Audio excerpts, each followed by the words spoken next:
प्रिय विद्यार्थियों, प्रस्तुत है धनुष भंग के आगे का भाग। सीता जी श्री राम के कोमल शरीर को देखती हैं और अपने इष्ट देव से ये विनती करती हैं कि श्री रामचंद्र जी शिव के धनुष को तोड़ दें। प्रस्तुत है इसके आगे का हिस्सा। लिखा हुआ है, यह संदर्भ सबसे पहले लिखते हैं, जानते हैं। एक बार जो संदर्भ लिखते हैं वही संदर्भ सब में काम देता है, जिसे यही लिखेंगे कि प्रस्तुत पद्यांश गोस्वामी तुलसीदास द्वारा रचित श्री रामचरितमानस के बालकांड से हमारी पाठ्य पुस्तक हिंदी काव्य खंड के धनुष भंग शीर्षक से लिया गया है। प्रसंग में लिखेंगे, इस पद्यांश में सीता जी श्री राम के सुकोमल शरीर को देख करके अपने इष्ट देव से प्रार्थना करती हैं कि वे शिव के धनुष को तोड़ दें। इसी का आगे का वर्णन यहाँ है कि देखी देखी रघुवीर तन। सीता जी श्री राम के तन माने शरीर, यहाँ कोमल शरीर को देखती हैं। देखी देखी रघुवीर तन, सीता जी श्री राम के कोमल शरीर को देखती हैं। सुर मनाव धर धीर, और अपने इष्ट देव से मन में धैर्य धारण करते हुए मनाव मने विनती करने लगती हैं। सीता जी श्री राम के सुकोमल शरीर को देखती हैं और अपने इष्ट देव से श्री राम की सफलता के लिए प्रार्थना करने लगती हैं। भरे बिलोचन प्रेम जल, उन्होंने अपने आँखों में प्रेम रूपी, श्री राम के प्रेम रूपी जल को भर रखा है। भरे बिलोचन प्रेम जल, अपनी आँखों में श्री राम के प्रेम रूपी जल को भर रखा है। पुलकावली शरीर, जबकि उनका पूरा शरीर श्री राम के प्रेम में पुलकित हो रहा है। आगे देखते हैं, नीके निरख नयन भर शोभा, पितुपन सुमिर बहुरी मन क्षोभा। नीके माने भली भांति, निरख माने देखकर, नयन भरी आंख भरकर या जी भरकर, शोभा माने श्री राम की शोभा को। सीता जी श्री राम की शोभा को जी भरकर देखती हैं। पितुपन सुमिर, लेकिन जब उन्हें पिता की प्रतिज्ञा याद आती है तो बहुरी मन क्षोभा, उनका मन जो है क्षोभा माने शोक से भर जाता है। और कहती हैं, आहा तात दारुण हठ ठानी। अरे मेरे पिता ने ये कितना दारुण माने कठिन हठ ठानी, हठ ठान रखा है। आहा तात दारुण हठ ठानी, मेरे पिता ने ये कितना कठिन हठ ठान रखा है।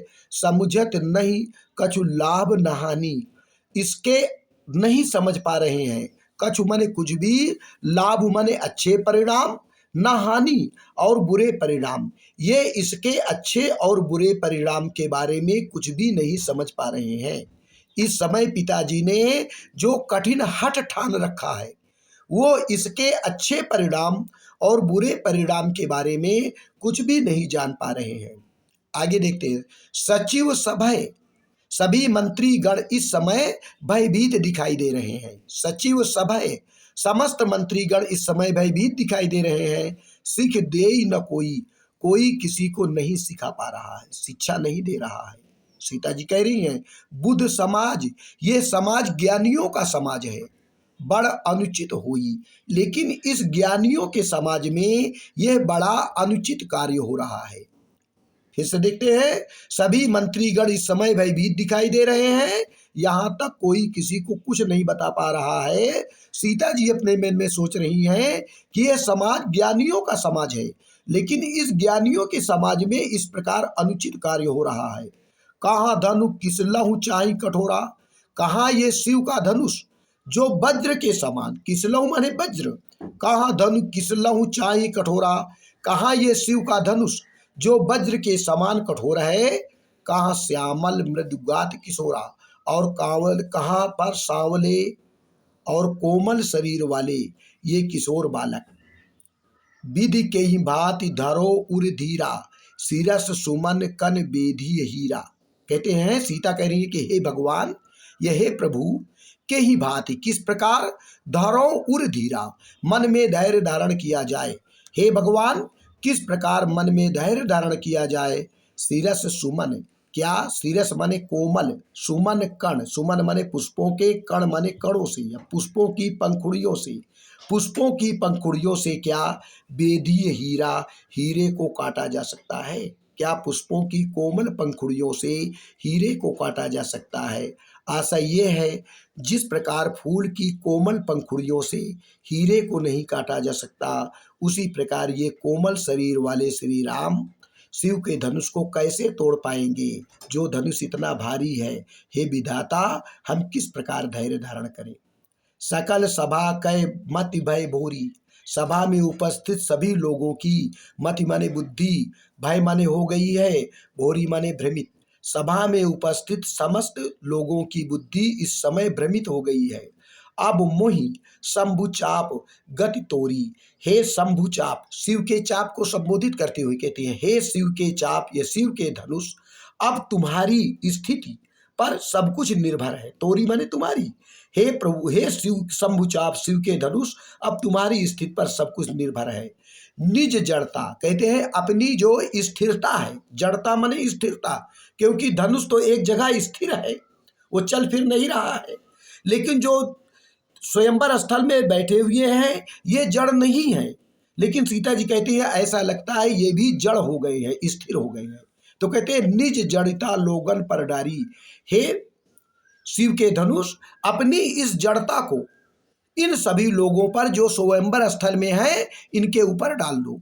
हे शंभु चाप, शिव के धनुष अपनी इस स्थिरता को इन लोगों के ऊपर डाल दो। हो ही हरू रघुपति ही निहारी, और श्री राम के कोमल शरीर को देखते हुए इसके हरू माने भारीपन को इन लोगों में बांट दो। इस धनुष के भारीपन को इन लोगों में बांट दो। यानी अपनी जो जड़ता है, स्थिरता है, वो स्थिरता इन लोगों को दे दो और अपने भारीपन को इन सबको में बांट दो, क्योंकि श्री राम का शरीर बहुत कोमल है। इनके कोमल शरीर को देखो। अति परिताप सीय मन माही, सीता के मन में इस प्रकार की शोक की भावना है। लव निमेष, उनके लिए एक एक क्षण भी युग सम सह जाही, एक युग के समान लग रहा है। उनके लिए एक एक क्षण भी युगों के समान लग रहा है। आइए देखते हैं इसका काव्य सौंदर्य। जैसे देखते हैं रस, इसमें रस जो है मुख्य रूप से श्रृंगार रस है और शांत रस है। श्रृंगार रस और शांत रस, क्योंकि यह देखिए नीके नीरव की नयन भरी शोभा, सीता की सुंदरता को, श्री राम की सुंदरता को सीता ने जी भर कर देखा। श्रृंगार रस है, इसके अलावा भक्ति रस और शांत रस है। अलंकार देखते हैं, इसमें जो है पीतुपन सुमिर, पीतुपन लगातार दो शब्द है, अनुप्रास अलंकार, और ये भी है इसके साथ एक अलंकार भी है पुनरोक्ति प्रकाश। देखते हैं देख देख, देख देख कर, देख देख शब्द दो बार आया है। पुनरोक्ति प्रकाश, अनुप्रास अलंकार, इसके अलावा रूपक अलंकार भी है, तीन अलंकार है। छंद जो है दोहा और चौपाई छंद। भाषा अवधि भाषा। शैली जो है प्रबंधात्मक और वर्णनात्मक शैली। यहीं पर यह जो पद्यांश है ये पूर्ण हो जाता है। अगले पद्यांश का वीडियो अगली बार अपलोड होगा। धन्यवाद।